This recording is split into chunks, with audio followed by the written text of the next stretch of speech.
Welcome back, everybody, to the Nerdcore Podcast, the podcast that reviews movies and talks that nerd shit. This is episode 543, and it is your review of Guillermo del Toro's Pinocchio. As always, it is the nerds you're going to hear the host of the show alongside my wonderful co host, Brad Young Yoda. Sup, everybody. Welcome to a wonderful Thursday when we're recording, but who knows when the fuck this will be released. I don't know. Well, I am as well. just as confusing as you are. But, my friend, today is a wonderful day because today is the day we're finally going to talk about this film. And because we made sure that this film would be talked about before we had to finalize any sort of nominations. Because I said, Brad, we are not getting there without having seen this film. So, Brad, hello. How are you doing today? Doing well. Not much, not much to relay. I went to work, had to stay a little late at work. Then I came home. I smoked some food, smoked some bratwurst, some andouille sausages. So that's all good. We're making gumbos Saturday Yeah. for Brenda's family when they come over. So all that is taken care of. So yeah, it's been regular, good old day. All right. All right. Well, glad you're doing good, man. Glad it's been a good day for you. Wow, that sounds so sarcastic, man. That does not mean to sound. Look, guys, I am not gonna lie to you all. Today has been a very long day for me. I am tired today, and I I am kind of ready to just lay down and go to bed soon because I need to wake up for work tomorrow. And I'm just out of it right now. I'm not even gonna lie to you guys, but we carry on. This show happens. I went to work today. I went and we had to do some stuff today, and I left and I was like, I was really fucking hungry, but I get paid tomorrow, so I'm like, we gotta go and get something. I made a bag of popcorn, started watching a little bit of White Noise, and yeah, I decided to What is stop white it. noise? It's Noah Baumbach's new movie with Adam Driver. Ooh. I don't know really what the fuck is going on right now, but I am like 30 minutes into the movie. So I hope that things start to get clarified, What or genre is else this movie? I don't know how to explain it, Brad. I Is it really a don't know. horror? Is it a No. comedy? Is it a Hold on. paranormal? Here, Brad, you're gonna make me read the fucking IMDb. Well, I don't. I'm trying. Like, when you say white noise, I think of like horror Hmm. films, like the TV Yeah. background white I think about noise. Seamus. Dramatizes a contemporary American family's attempts to deal with mundane conflicts of everyday life while grappling with the universal mysteries of love, death, and the possibilities, possibility of happiness in an uncertain world. Directed by Noah Baumbach, written for the screen by Noah Baumbach, and based on the book by Don DeLillo. That sounds just like just a regular person's life. Yeah. Um. Yeah. So like, It's a documentary of sorts. so like the like Adam Driver plays this professor at a college that he's teaching Hitler studies. It's like specialization in on Hitler. Oh, lovely. I'm not exactly sure what the fuck is going on. Yeah. Don't see me signing up for that one. Jesus Christ. No, It's no. part of my list here. I'm trying to finish up before I submit nominations. I'm not gonna lie. Right now it is Who would weird. sign up for that class? Be like, yeah, I totally want to learn more about that guy. Yeah, it's like there's already so much information on that I man. mean, maybe old white dudes like World War II history. But yeah, but yeah, I'm not exactly sure what the fuck is going on in it. But I mean, it sounds that's kind of like my interaction with what is it, Pale Blue Eyes. And it's just like, yeah. fall asleep. Well, I finished. I'm not finished. I stopped because I went to go and make my character for GTA RP with Keon. We're gonna play GTA RP. Um, fucking did that. Now sat down to eat, I ate, and we watched. I watched Airplane again, and now we're here. Either way, I'm excited to talk Did about it this sound movie. Sound totally excited, Totally excited, bro. riveted, Oh my god. thrilled even. But either way, Oh, maybe we should tell them out there, Kylie. This is a pre-recording. Kylie, this is a pre-record. This is a pre-recording, Kylie. Like Yeah. for So I'm some pretty reason. much Yeah. what's it called? Pretty much had a long day today. Either way, I am what's it called? Very excited to talk about this film because it's one of my favorite films of last year. This is possibly the definitive retelling of Pinocchio. Like after the animated film, this new animated film is probably the last one I want to see. I mean, yeah. That's probably a good way to put it. Definitely don't want to see freaking Yeah. Tom Hanks Pinocchio. All right. Yeah. Yeah, I don't want to see that ever again. So please, No, for clarification, y'all, we already have a review for that monstrosity. So please don't go watch that. Keep listening to this one and watching this one. I'm But I'm I'm gonna put this out there. I ran it in that last one. I will not be ranting in this one. There'll be no rants. be no rants. Well, Bradley, I do have a lot to read, so I think it is about time that I get ready to do this. We go So, to the spoiler alert. yep. Got the Without banner. further ado, if you have not watched Guillermo del Toro's Pinocchio, if you haven't watched the original Pinocchio, if you've never read the story of Pinocchio, which is like years, like before the 60s years old, like y'all, like, okay, then you should probably get out of here if you care about spoilers. If you don't care about spoilers, then you can stay in here, or you probably already seen the film. Either way, how any of this goes, this is your one and only spoiler warning, and it is in effect in a five, four, three, two, one. Your camera, like, what's it called? Froze there, and it just looked like you were closing your eyes, and I was like, "What the fuck just happened to I what's it did. I called?" blinked. I was like, "Okay, like what what's going on with what? Brad?" What? Brad went into the other realm. This is new Brad. This is different dimension Brad, and the other dimension is so much better. No, we're not talking about everything everywhere all at once, Brad. We're talking about Guillermo del Toro's Pinocchio. Did you But know for that movie I read they went to the red room. The red room what? was like I read it. She went to the red on Twin Peaks. She went to the red room at Twin Peaks. Oh, that's crazy. Yeah. So I was like, damn, there's so many damn references in this movie, like Ratatouille. All right, Guillermo del Toro's Pinocchio, or simply Pinocchio, but he couldn't call it that, even though that's what he planned to call it. But there was a 2021 version that was released before this one. So they had to go with Guillermo del Toro's Pinocchio. I Is mean, a which that 2022 works. That stop does work, motion, honestly. excuse me, animated musical fantasy film directed by Guillermo del Toro and Mark Gustafson. Cannot forget about Mark Gustafson, y'all. With a screenplay by Del Toro and and Patrick McHale from a story by Del Toro and Matthew Robbins, loosely based on the 1983 Italian novel The Adventures of Pinocchio by Carlo Collodi, and strongly influenced by Chris Grimley's illustrations for a 2002 edition of the book. It reimagines the story of Pinocchio, a wooden puppet who comes to life as the son of his carver, Geppetto. It is a story of love and disobedience as Pinocchio struggles to live up to his father's expectations, learning the true meaning of life. Set in fascist Italy during the interwar period and World War II, the film stars the voices of Gregory Mann and David Bradley as the title character and Geppetto, respectively. Alongside Ewan McGregor, Bern Gorman, Ron Perlman, John Tortoro, Finn Wolfhard, Kate Blanchett, Tim Blake Nielsen, Christoph Waltz, and Tilda Swinton.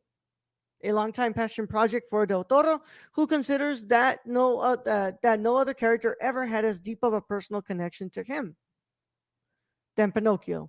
The film was originally announced in 2008, aiming for a 2013 or 2014 release. However, it went into development hell.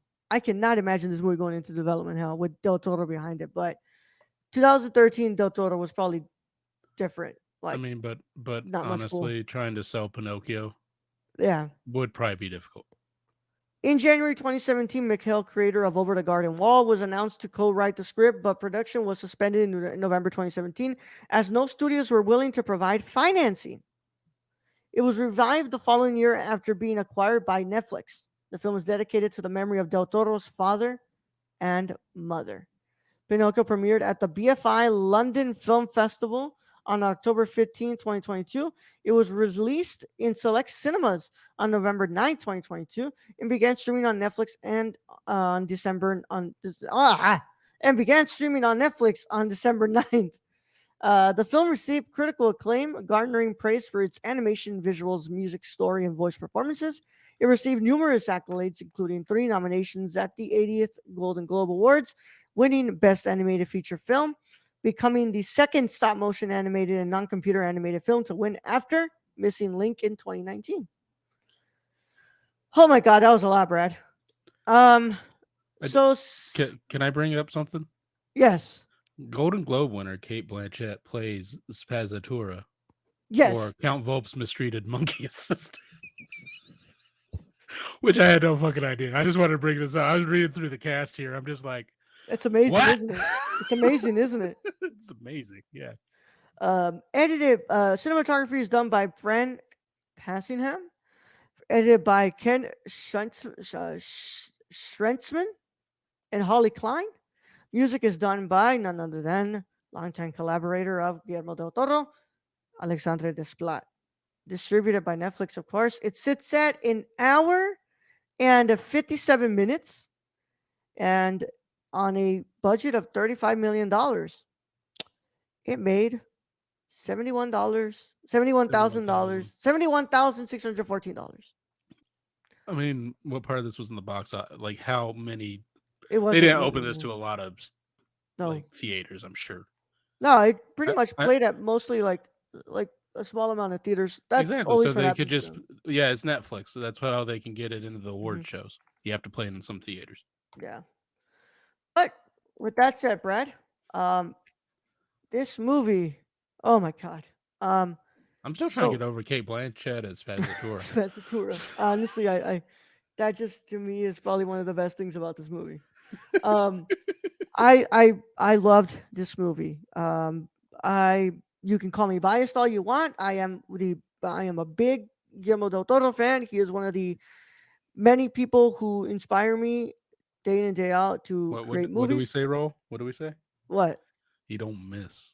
You don't miss. You don't You don't miss. miss. Yeah, and like I I love this man. I think he is one of the greatest filmmakers of all time. I think he is one of the best that's working right now.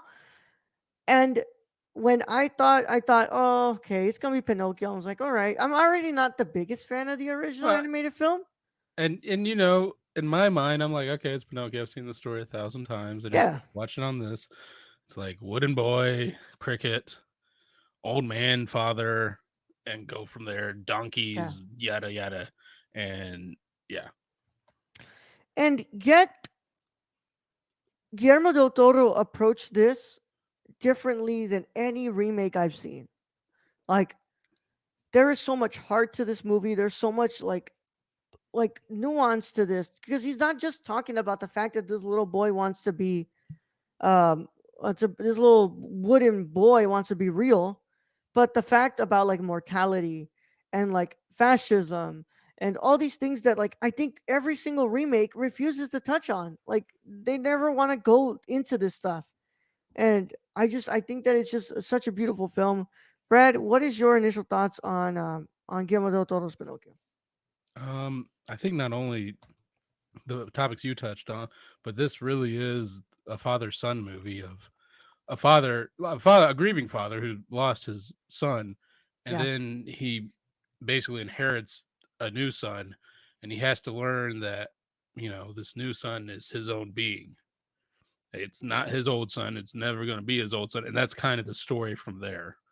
Is just him accepting Pinocchio as Pinocchio yeah. and him truly like loving him, and that goes deep. Like I teared up at the end there. So Oh, when Pinocchio is he's trying to bring back his kid. It's just like, oh, this is a fucking second time.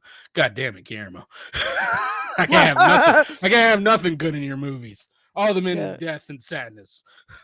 And it's like because I gotta say, like, major props to freaking what's it called, um David Bradley. David Bradley is probably one of the best voices you can even get for this. Like, we know David Bradley from Game of Thrones. He was, what's it called, The Red Lord, Wedding. what was it? The Red Wedding. Red Wedding. Yeah, Yeah. that Lord. He, That which Lord, is, whatever his name is. I yeah, just remember from the Red Wedding and being like, God damn. the one who kept marrying his daughters. Yes. Yeah, yeah. So like, I thought, okay, let's go. It's gonna be David Bradley. Like, this man is obviously one of the best actors, but also like, I don't know if how I'll react to him as a like voice acting Especially and as supposedly a loving father. a loving father. Yeah, but like the way that he kind of approaches Geppetto, especially when he's drunk, bro. Like, my God, David Bradley got that down to a T, bro. Like, Yeah, he just goes on a bender and creates a wooden fucking puppet with nails on its back. I'm just like, yeah, that's about right. yeah, yeah. That's about right. But I've got to say that so like I'm gonna make references to the other remake because it is so fresh in our minds since Do we have to? we talked about it in the last year. But I appreciate more that we got the backstory than literally starting us right inside that room and him creating Pinocchio like they did Yeah. in the remake. Yeah. I mean, because like even in the cartoon, I don't think the original cartoon like tells that like why is he creating a little wooden boy? Oh, because his son is dead. Yeah, Like it never really touches on that. It's like this man is a grieving father and he makes a little wooden boy to comfort him. yeah, And you never get that beforehand story. So that was something new and fresh and a twist. And not only that, Guillermo places us right in fucking fascist Italy during World War II, which yeah, is crazy in itself. To place an animated film, which, as Guillermo said, animation is not just for children. If you watch the Golden Globes, and hmm, you get it that you get that like war is hell, like nothing good comes from war in that case. And I mean, very deep and moving movie Guillermo put for yeah, a character such as Pinocchio, who any of us think Pinocchio, we're like, okay, we've seen the cartoon 1,000 times. We watched this horrible Tom Hanks. We get it. We get it. Wooden boy, trying to be good, isn't good, goes to an island, turns into a donkey, yada yada yada, eaten by a whale, yada yada yada.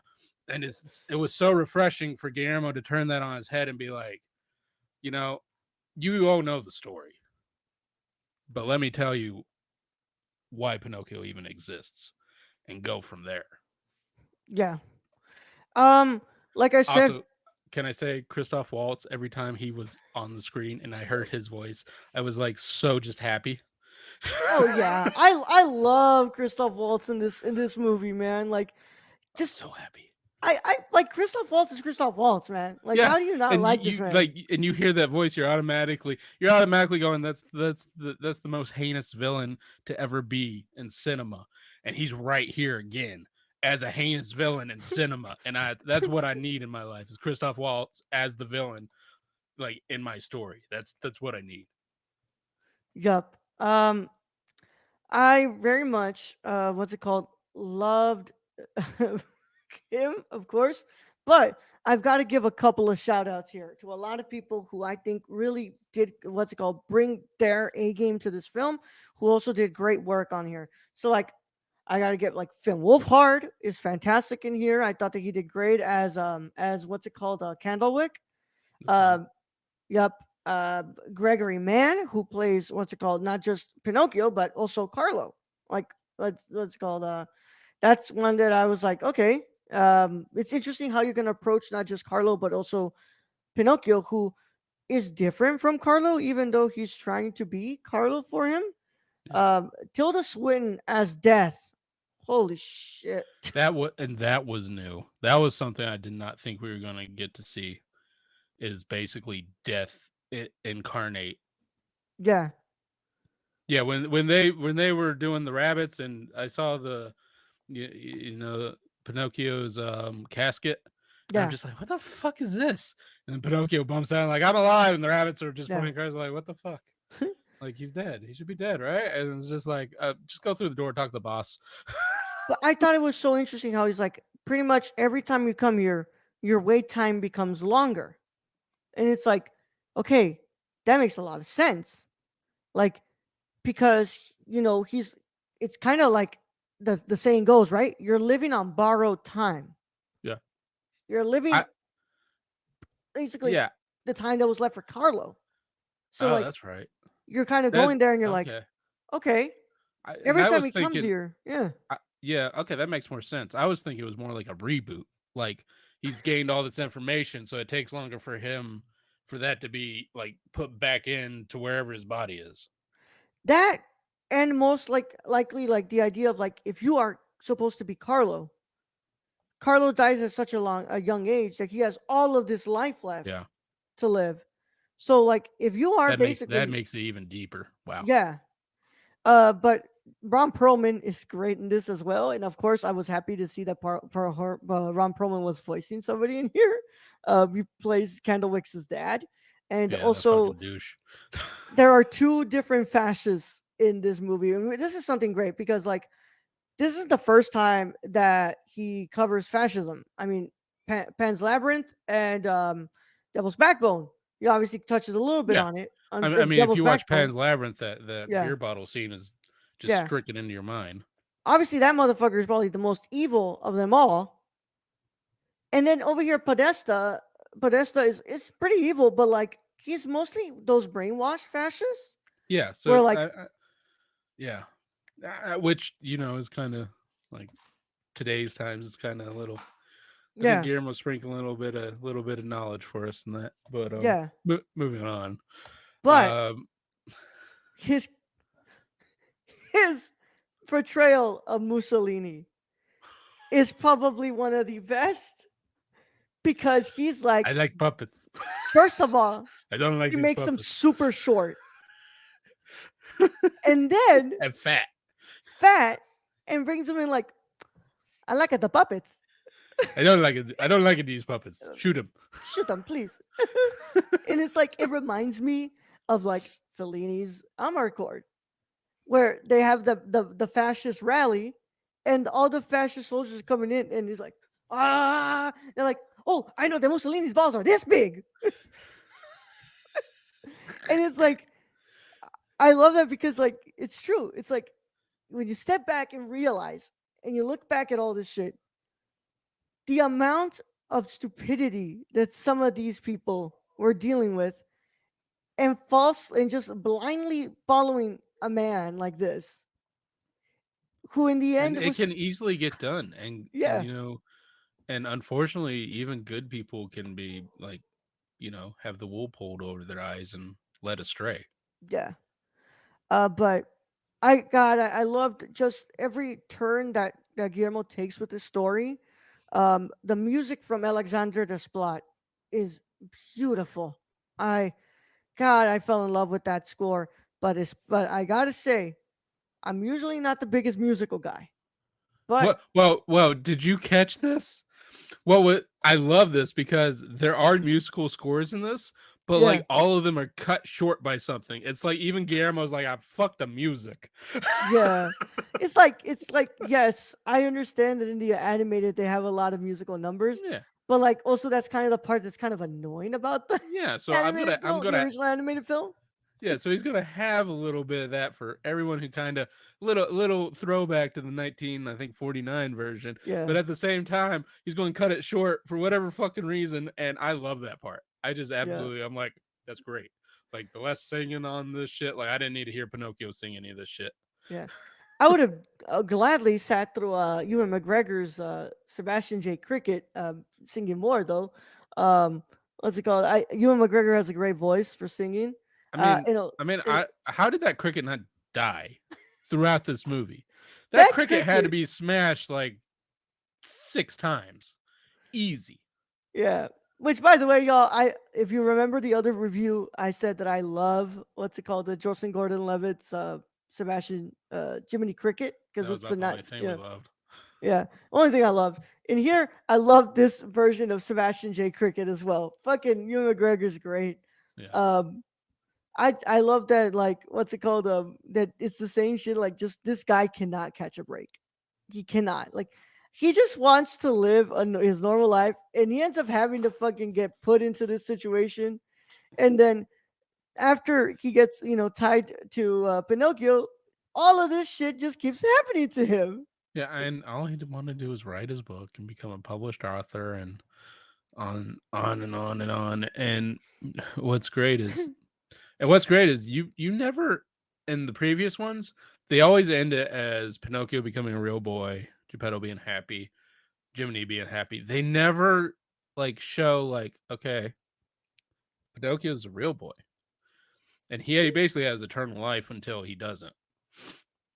Yeah, What happens to Geppetto and Jiminy? Well, he's going to outlive them, of course. And Guillermo doesn't shy away from this. Like first Geppetto dies, and we're like, oh yeah. shit. And then unexpectedly, I thought Jiminy was going to keep living, and they're like, no, he gets put in a box and he stays in little heart crevice of Pinocchio. Pinocchio. And then not only that, then they have Spazzatura die. So basically, like all of anyone Pinocchio knew is gone. He outlives them all. Yeah, which is depressing as shit. And that's one of the biggest things that gets brought up in this movie is a burden. And I love how what's it called? How Guillermo explains burden here. It's like it's something painful that you have to carry every day of your life. And I'm not gonna lie, I teared up when you talked about that. I thought about the very hard year that I had like recently, and I was just, it's true. Like Pinocchio's biggest burden is not just the fact that he's literally filling in the shoes of Carlo. Geppetto's son, but the fact that he has the longest existence out of all of them, and that he's going to have to carry this burden on his shoulders of having to see his father die, Spazzatura die, and everybody else until it's finally his time to go. And it's a really really hard part to watch throughout this film. And I think that's what this touches on. What a lot of Guillermo's movie touch on is death, Yeah, and it really gets to the heart of it in this, and which is surprising for a movie called Pinocchio. yeah, yeah. And I mean, to be fair, like he said it from the beginning. He's like, "Hey, this is not a what's it called a kids film. Like if you're gonna bring your kids to watch it, please talk to them after and explain to them what this is because like this is not only for I mean, children." no, because I mean, yeah, it's named Pinocchio, but kids aren't going to hand or understand the very large themes he's putting out here. The biggest one being death, but then you throw in their fascism Yeah, and war and just I mean it was like the Studio Ghibli movie we watched. Grave of the Um Fireflies. Grave of the Fire well Yeah. that was on Ghibli. Was that a Ghibli movie? Hmm. Okay, Hmm. Grave of the Fireflies. It's kind of like that. It's kind of like yeah, it's animated, but it ain't for kids. Yeah. So I think this is an incredible movie. It is the definitive remake of the original. I truly am satisfied with never having to watch this another Pinocchio film, and I think that Guillermo del Toro once again creates one of his best works, and just him and Mark Gustafson really directed the shit out of this and made a great movie. And I mean, it's true. You don't miss. You don't miss. You don't miss. And Brad, what is your final verdict on Guillermo del Toro's Pinocchio? I think my only issue with this was in some places I thought it was a little slow. Not in a lot of places, just a few. But other than that, I really did enjoy and love this movie. So I think I'm gonna give it a 9 out of 10 right now. It pretty much comes in right. What's it called? Near perfect, y'all. I think it's an incredible movie. I gotta say though, what's it called? There was some stuff like just a little bit of like in the beginning where it was like, okay, what's it called? Where like not at the beginning. I'm sorry. I think it was the stuff with the whale that I was like, I think we're taking too much time here in the whale. Like, Yeah, we're trying to get the well to fucking sneeze. That yeah, might have been where I felt kind of slow. yeah. I was like, okay. Well, I was like, all right, well, um, it's fine. I was like, okay. But this was one of my it was one of my 5 stars, but I give it a 9.5 out of 10, y'all. It's up there. As you all know, my only tens were what's it called, the Triangle of Sadness and Everything Everywhere All at Once last year. But my 9.5, it was this one. I love this movie. Um, I can't I can't really say much more than that, y'all. I think it's one of the best movies of last year. It is the best remake of the original, and I honestly might even enjoy this more. I think this is better than the original. It's up there. Honestly, I mean, honestly, I'd have to rewatch the original, but it's definitely better than the Tom Hanks one, whatever the fuck that was. yeah, Jesus, I was so angry at that yep, movie. Thank you, yep. Guillermo, for it's been what 1949 to now until they could even reach what the first Pinocchio was. So yeah, shout out to Guillermo. Oh, Guillermo, bro. Um, But with that being said, this has been our Pinocchio Guillermo del Toro's Pinocchio review, and we would like to thank everybody who stayed in the chat to talk with us. If you're watching this on the premiere on YouTube, if you're watching this on YouTube, make sure that you leave a like, or I'm sorry, make sure that you leave a like here on this video. Make sure you subscribe to the channel and make sure you click on that notification bell because you don't want to miss a single piece of content that drops on this channel. If you're listening to this on the audio feed, then please, if you're listening to this on Apple Podcasts or any podcast app that allows you to hit to drop a 5-star review, please drop that 5-star review for us. It would really help a lot. Also, we would appreciate if you all would go check out our social media that is scrolling down below, like our Instagram at the Nerdcore, our Twitter at the Nerdcore underscore, our website at the Nerdcore.com. But as well, if you would like to get access to episodes just like this one, or our Monday reviews early, you can go over to patreon.com/slash the Nerdcore. Also, we want to thank our legacy producer Shane. Where can they find him, Brad?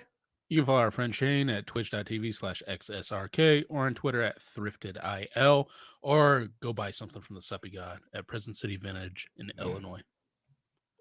Damn straight. So if you all, what's it called? We would. I'm sorry, y'all. No, we would also like to thank our other producer, Kylie. Kylie in the chat. Kylie again. This is pre-recorded. This is pre-recorded, Kylie. Kylie, thank you all. Thank you so much. You can follow Kylie at Kylie PLI on Twitter, Kylie P Sports Yeah, 90 on and I Instagram. am actually looking forward to her finally to her review for Kylie. Yeah. Which one is it again? It's Oh, the Teenage Ninja Mutant. Turtles. It's the first Ninja That's right. Turtles, That's which right. you can go back in the archives, especially if you're the dollar Patreon, and you find that review because that was a Yeah. good review. Damn Actually, straight. we had Five meats. 5 meats on there. Yeah, we had 5 meats on there for the review. That was a really good review.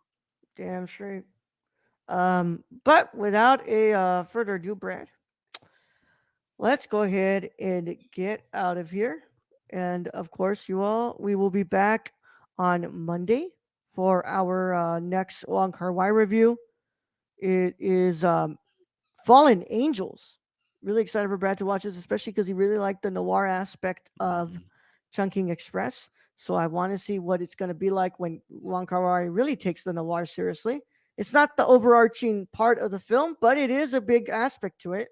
So without further ado, Brad, let's send him out. All right, Raul. Thank you for being the host as always. Thank you to all those who join us in chat whenever this drops. Thank you to all our listeners out there, all our Patreon supporters. We appreciate each and every one of you. And to end this episode, I'm just gonna say, you know, go watch this movie. Guillermo did a great job. He deserved that Golden Globe. And as he said, animation is not just for children. Young Yoda out.